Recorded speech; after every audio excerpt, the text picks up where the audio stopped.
The clockmaker's inheritance. A silver pocket watch hidden in a floorboard. A surveillance grid woven through the bones of a town. And Henry Cole, the son of the man who built the machine, holding the only key to shut it down. 13 hours earlier, autumn had draped Asheville in gray. The basement was dust. Everything down here was dust. The corners, the shelves. The light itself seemed to move through air, thickened with decades of neglect. Henry's calloused right thumb pressed against the edge of a warped pine floorboard. The wood groaned, a dry, splintering sound, as it hinged upward to reveal a dark, dust-choked cavity. Shadows pooled in the opening like water. His father had been gone 6 months. The house still smelled like him. Old grease, solder flux. The acrid bite of machine oil that no amount of ventilation could strip away. Henry had come down to clean the workshop, to sort through the relics and decide what to keep, what to burn. He wasn't looking for anything. The floorboard had simply shifted under his boot, loose enough that his instinct, that craftsman's instinct, inherited and bone deep, had urged him to investigate. He reached into the cavity, his fingers brushing against cold, oily metal. The contact was electric, deliberate. His father didn't leave things to chance. Everything had a reason. Every placement, every space, every silence. Henry pulled out a heavy silver pocket watch, wrapped in a rotting silk handkerchief. The silk disintegrated the moment air touched it, drifting to the floor like gray ash, like the dissolution of memory itself. The watch was substantial in his palm. Too substantial. The weight was all wrong. No mechanical watch weighed this much unless it wasn't a watch at all. He wiped the face of the watch with his denim shirt sleeve. The glass was flawless. No oxidation. No dust. As if time had stopped the moment it entered the floorboard. He pressed the crown, and the back casing clicked open with a precise, engineered sound. Inside, not gears, but a tiny, recessed lens, and a reel of black microfilm marked in white capital letters. Asheville S01. Henry held the watch to the light. Behind the microfilm, he saw a series of etched numbers on the interior of the lid. 35.5951 degree N, 82.55 degree W. The coordinates for the local town square. Exact. Measured. Intentional. His pulse quickened in his throat. He snapped the watch shut and shoved it into his pocket. His hand moved to the workbench and closed around a heavy brass hammer. The grip turned his knuckles white. Above him, on the floor above the basement, a heavy thud echoed through the ceiling beams. Not settling. Not the house breathing. A footstep. Henry's breath stopped. He looked toward the basement stairs as a second thud came, heavier, deliberate. Someone was moving through his house. Someone who knew Henry was down here and didn't care about stealth anymore. The shadows at the top of the stairs darkened. Henry rounded the corner into the living room, hammer raised. A man in a matte black tactical jacket was rifling through the roll-top desk, papers flying like wounded birds. His movements were efficient, practiced, the movements of someone who had done this before. Many times. The man spun. A telescopic baton extended with a metallic snick that seemed to split the air.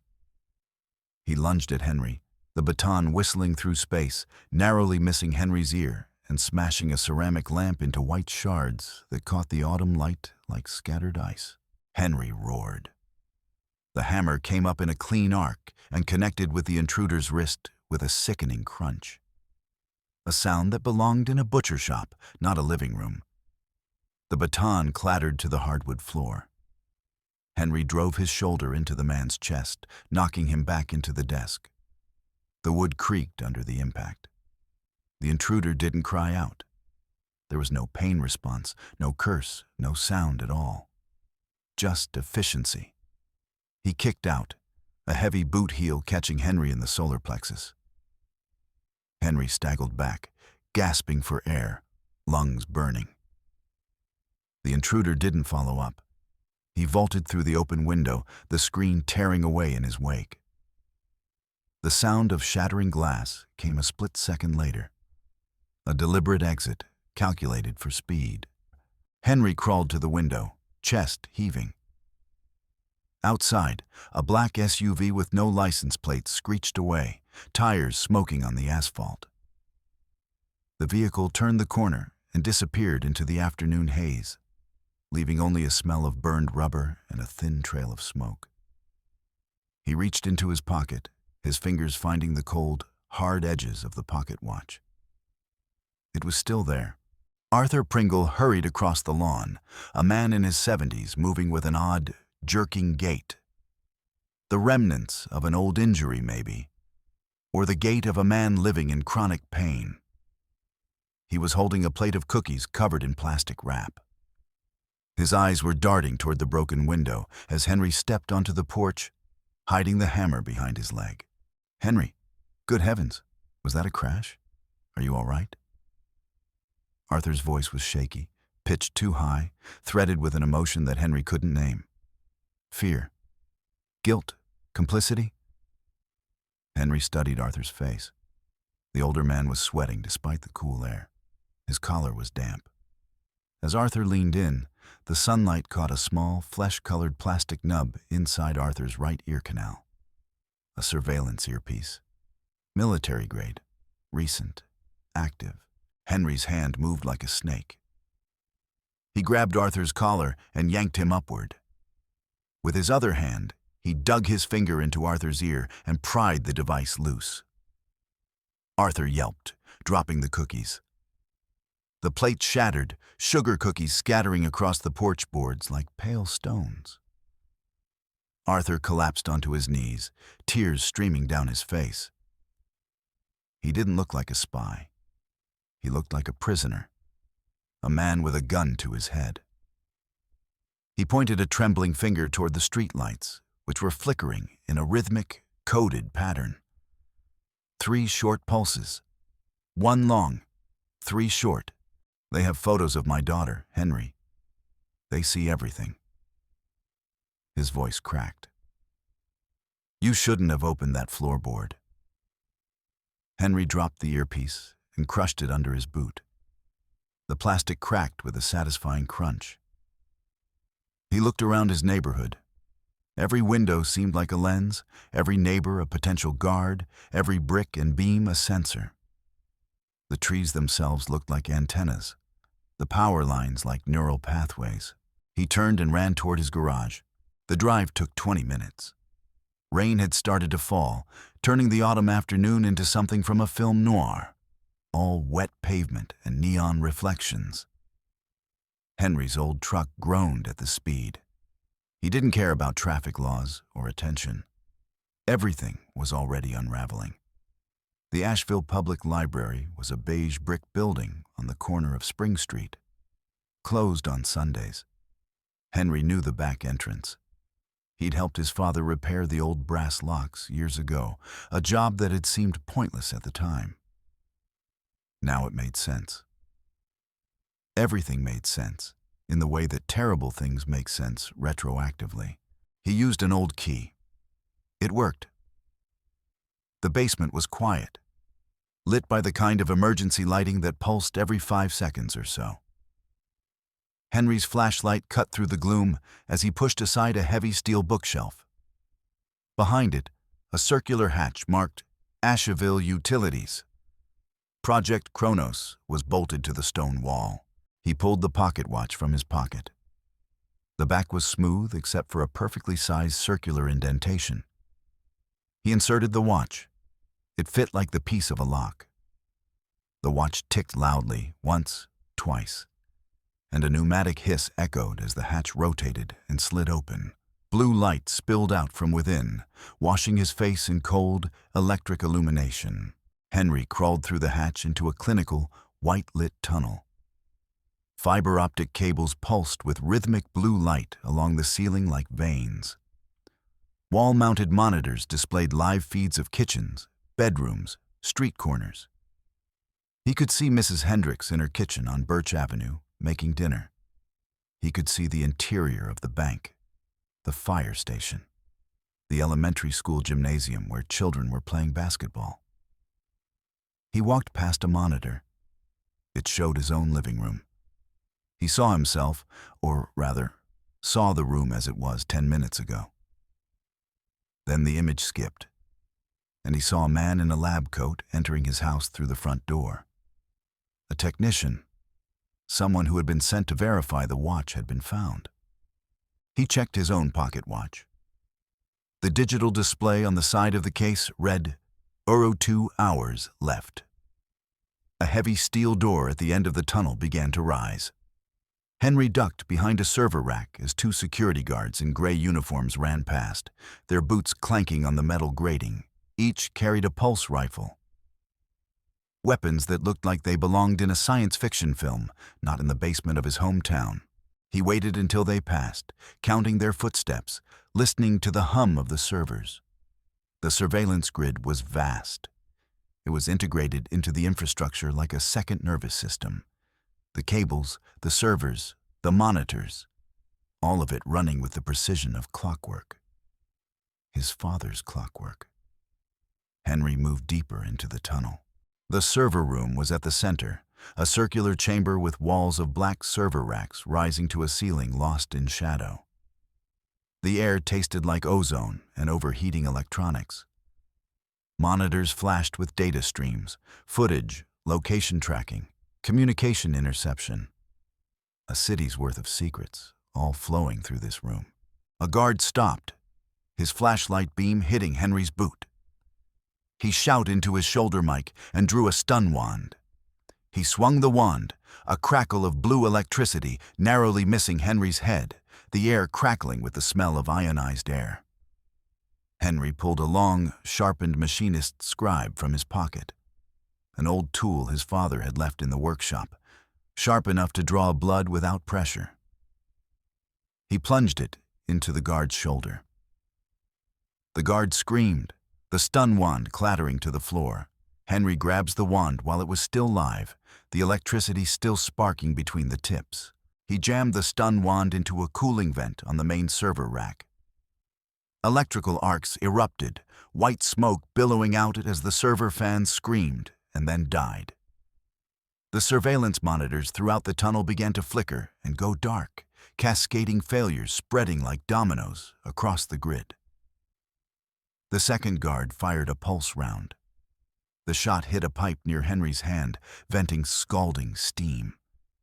Henry kicked the dazed guard in the chest and sprinted toward an emergency exit ladder. He pulled himself up, muscles straining, as steam bloomed around him like a ghost. He reached the manhole cover at the top. He heaved it open, rainwater pouring down on him. He scrambled out into an alleyway, the heavy iron lid slamming shut with a final, echoing thud that seemed to seal away the entire world beneath the streets. The rain was coming down hard now, sheets of it turning the alleyway into a river. Henry ran until he found a payphone under a diner awning, its light buzzing with an electric hum. He picked up the receiver, dialed no one. The phone was answered on the first ring. A voice, distorted by a modulator, spoke from the other end. "Check the watermark on the map, Henry. Look at the signature in the corner of the grid." The line went dead. Static. Henry pulled the microfilm from the watch and held it up to the diner's neon light. He squinted. In the bottom right corner of the transparent microfilm, a tiny, handwritten C was entwined with an A. The exact signature his father, Caleb Cole, used on every clock he ever made.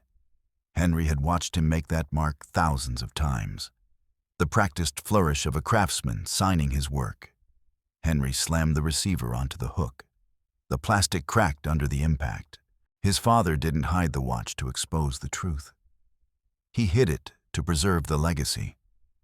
The surveillance wasn't a discovery. It was an inheritance, a gift, a burden, a crown. Henry looked at the watch. The hands were moving backward now. The digital display on the side of the case read 0115, sire. He jumped into his old truck, the engine roaring to life. He shifted into gear, the tires spinning on the wet asphalt. The clock tower rose above the town square like a monument to time itself. That's where the master control would be. That's where the heart of the system lived. That's where his father's ghost was waiting. The clock tower's mechanical room was a cathedral of brass and iron. Huge gears ground and groaned around him, the air thick with the scent of grease and old metal, the accumulated smell of a century of precision engineering. Henry burst through the heavy oak doors, and the sound swallowed him. That rhythmic, primal grinding of machinery in motion, the heartbeat of the town itself. A man in a sleek, tailored gray suit stepped from behind the main pendulum. He was holding a small black remote. His face was handsome but cold, his hair perfectly combed despite the storm outside, despite the chaos that should have made him human and vulnerable. He looked like he'd been born in a boardroom. Your father was a visionary, Henry. The man's voice was smooth, cultured, the voice of someone who gave speeches to rooms of important people. He knew that for a society to be truly on time, it had to be watched. Every moment accounted for, every action recorded. No loose threads, no secrets. Perfect order. Henry pulled the watch from his pocket and held it over the central gear mesh, the heart of the town's mechanical systems. He threatened to drop it, which would jam the entire surveillance network. The man smiled, showing no fear. He pressed a button on the remote. Suddenly, a series of magnets around the room hummed to life, a high-pitched electrical whine that made Henry's teeth ache. The watch was yanked from his hand by an invisible force, flying across the room into the man's palm. He caught it perfectly. He looked at the countdown. 30 zars. He shook his head, pitying. I'm vain. Your father and I built this together. He told me you'd be clever. He was right. But he never said you'd be noble. Vane gestured to the shadows. 2 guards emerged, flanking Henry. Henry's hands clenched into fists. The guards moved forward, slow and professional, the way people moved when they knew they had all the time in the world. Henry dived through the center of a hollow gear as a guard lunged. He rolled onto a narrow catwalk, the guard's baton sparking against the brass teeth behind him. The sound was bright and sharp, the smell of friction coating the air like burnt metal. Henry grabbed a heavy iron oil can from a shelf and hurled it at the second guard. The can exploded against the man's helmet, blinding him with thick, black sludge. The guard staggered, swiping at his face. The first guard tackled Henry from behind. They both tumbled toward the massive, counter-rotating escapement wheel, the mechanism that regulated the entire clock's beat. Henry's clothing caught on a protruding bolt, yanking him toward the crushing teeth. He could feel the pull of it, the machine's hunger. Henry used his weight to flip the guard. He drove his knee into the guard's groin and shoved him into the machinery. The guard's sleeve was caught. He was pulled away from Henry into the dark heart of the clock. The sound that came next, the grinding, the muffled scream. Henry would never quite forget. It was the sound of precision machinery doing exactly what it was designed to do.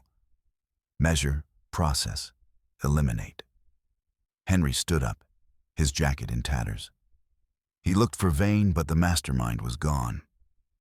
He only saw the remote control lying on the floor, crushed by the second guard's boot in the scuffle. The steady, mocking tick-tock continued around him. The gears didn't care about death. They didn't care about anything. They just measured time. Henry staggered out onto the balcony into the freezing rain. His heart stopped. The town square below was filled with people. Hundreds of them, maybe thousands, standing perfectly silent under black umbrellas, their faces turned upward toward the tower. Toward him. They weren't rioting. They weren't protesting. They were waiting. Vane was standing at the railing, looking down. Blood streamed down his face from where the watch had struck him, but he was smiling. They aren't here to save you, Henry. They're here to ensure the clock doesn't stop. They like the safety the grid provides.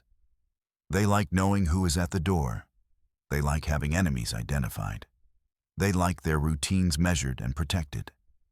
They like not having to think. Henry saw Arthur Pringle in the front of the crowd. Arthur wasn't crying now. He was holding a flare, his face illuminated in a demonic red glow. He looked at Henry with pure hatred. Or maybe it wasn't hatred. Maybe it was worship. It was hard to tell the difference. Vane handed the watch back to Henry. The countdown on the face read 0050. If you don't enter the override code, the system will trigger a correction. Every house in Asheville contains a gas valve linked to this watch. Silence or fire, Henry. Choose. The word correction appeared on the digital display in pulsing red light. Henry looked at the watch, then at the mob below. He was trapped between a legacy of surveillance and a town of willing captives. He leaned his head against the cold stone, and a sob escaped his throat. The rain fell on his face, and he couldn't tell where his tears ended and the weather began. Henry's fingers roamed the back of the watch. He wasn't looking for a code. He was feeling for a flaw. His thumb found a microscopic burr on the silver hinge, a deliberate mistake. His father had taught him this as a child, back when they'd worked together in the workshop. A flaw is a signature, his father had said. It proves that a man made this, not a machine, never a machine. Henry pressed the burr and twisted the watch crown 3 times, counterclockwise. The watch didn't click. It vibrated. A hidden compartment slid out, containing a single brass key with the word "off" etched into it in his father's precise hand. Vane saw the key and lunged. Henry spun, using the watch as a flail, the silver chain whipping through the air. The heavy watch struck Vane across the temple, sending him reeling back against the railing. Blood splattered in a wide arc. Henry dived back inside the clock room. He saw the master control box, a maze of wires and gears integrated so completely with the machinery that it was impossible to tell where the clock ended and the surveillance began. He found the keyhole hidden behind a faux gear. He jammed the brass key in and turned it with all his might. The entire tower shuddered. The key turned 180 degrees and stopped with a loud, final metallic clunk. All the screens in the tunnel below went to white static. The ticking of the clock stopped abruptly. The gears froze. Silence fell over the tower and the square like a blanket over a corpse. Vane, blood streaming down his face, crawled toward a secondary lever on the tower's main panel. You haven't won, Henry. The system is autonomous. He reached for the lever, but his suit jacket got caught in the teeth of the now static main drive gear. He pulled, his body jerking with the effort. Henry watched, not moving. He saw the tension in the fabric. He knew the clock mechanics. The shutdown hadn't released the kinetic energy, it had only locked it. The gears were under thousands of pounds of pressure, held in perfect stasis by the frozen system. It was a paradox. Still and yet full of motion. Potential energy waiting for the moment when the constraint would fail. A single bolt in the main gear snapped. The energy was released in a split second. The gear spun 1 inch. It was enough. Vane was jerked into the mechanism with the force of a hydraulic press. The sound was loud, explosive, final. Then nothing. No screaming, no struggle. Just the sudden cessation of movement, as if time itself had removed him from the equation. Henry turned away. He walked to the balcony railing. Below, the red flares were being extinguished by the rain. The crowd was dispersing into the shadows, their purpose gone. Without the clock, without the grid, they were just people again. Lost people. Untethered people. Henry wasn't sure which was worse. He opened the watch one last time. He pried the microfilm out and let it drop from the balcony. It fluttered down like a dead insect, disappearing into a dark puddle in the square below. Henry stepped out of the tower onto the quiet asphalt. The rain had slowed to a drizzle. The neighborhood was silent in a way that felt unnatural, as if the entire town had held its breath and forgotten to exhale. He saw his neighbor Arthur standing by a lamppost, his face blank and empty. Arthur was staring up at the clock tower, at the now stationary face where the hands had stopped at 9:17. An arbitrary moment. A meaningless time.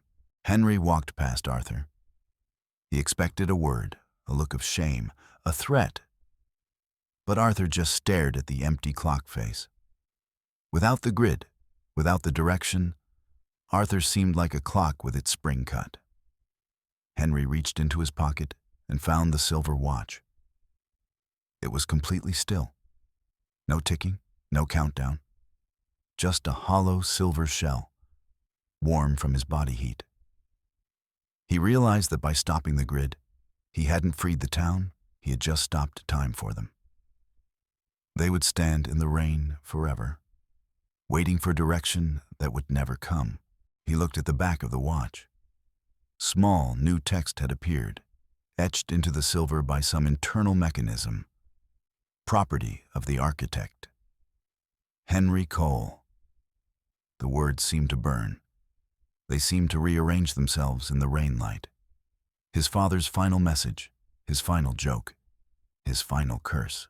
Henry dropped the watch into his pocket. He began the long walk home through the silent, dark neighborhood. His footsteps echoed on the wet pavement. Every window he passed was dark. Every door was closed. The houses looked like tombs. He was the master of a prison with no walls. The keeper of a town that had chosen captivity over freedom, and now had neither. The rain continued to fall. Somewhere in the distance, a siren wailed. Not an emergency siren, just the sound of a machine running without direction, without purpose. Just sound, filling the void. Henry's footsteps continued, one after another, rhythmic and steady. The only clock left in Asheville. The end.